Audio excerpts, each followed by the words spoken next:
د ټول ناول تاسو ته شینغر ته پر راتګ باندې هرکلی وایم. السلام علیکم ګرانو کتونکو، ملک قاسم یم. دا مهال په شینغر کې موجود یم. تاسو کتلی شئ دلته انتهایی ښکلې واوره شوده. زه د لویر دیر هغه خلکو ته ریکویسټ کوم کوم چې د سنوفال دپاره مري ته ځي، کالام ته ځي، مالم جبې ته ځي، کومراټ ته ځي، هغوی نه زما یو مدبانه گزارش دی که تاسو د خپل شینغر ته راشئ دا تاسو ته د ایکسپینسز په لیاز سره هم تاسو ته ښه پرېوځي او دغه سره سره تاسو ته نږدې هم پرېوځي او دا لوک تاسو کتلی شئ، ویو تاسو کتلی شئ، ډېر بهترین ویو دی.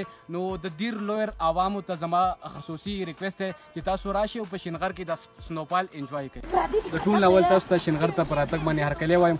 زمونږ تاسو کتونکي ګوري د لقمان مانډې او د لاجبوک کتونکي تاسو ګوري د دې ځګي حوالې سره تاسو تاثرات لرئ، شینغر حوالې سره او دې ځګي چې کوم خلک دي د هغوی حوالې سره تاسو تاثرات لرئ. بسم الله الرحمن الرحیم. ډېره زیاته مننه ستاسو د مینې محبت.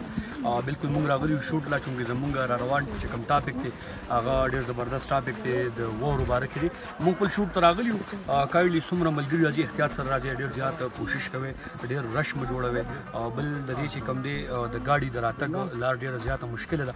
نو ماشاءالله ډېر زبردست لوکیشن دی، خلک ډېر زبردست خلک دي، ډېر ښایسته او ډېر پرامن ماحول دی، ډېر زبردست خلک دي، ډېر کوآپریشن دی ماشاءالله موږ ولیدو.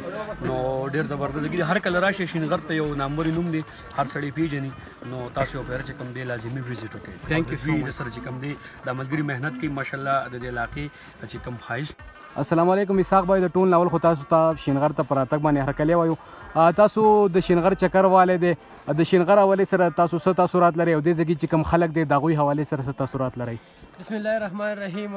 ټول ناول خو ټول ملګرو ته سپیشل سلامونه، نیکې هیلې، احترامات. شینغر واقعي ډېر ښکلی ځای دی.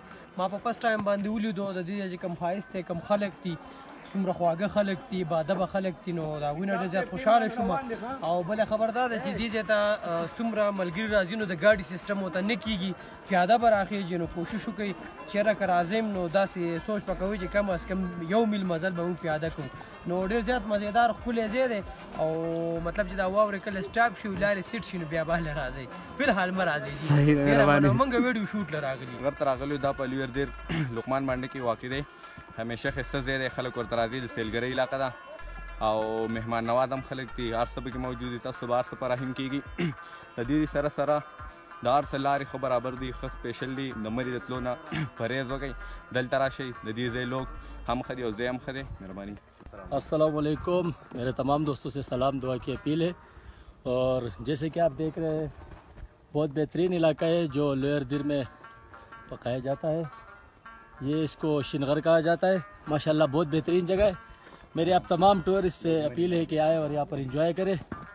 माशाल्लाह बहुत ज़्यादा सर्दी है यहाँ पर और मरी से जाने से गुरेज करें क्योंकि वहाँ पर सहूलियात बिल्कुल नहीं फराम की जा रही है.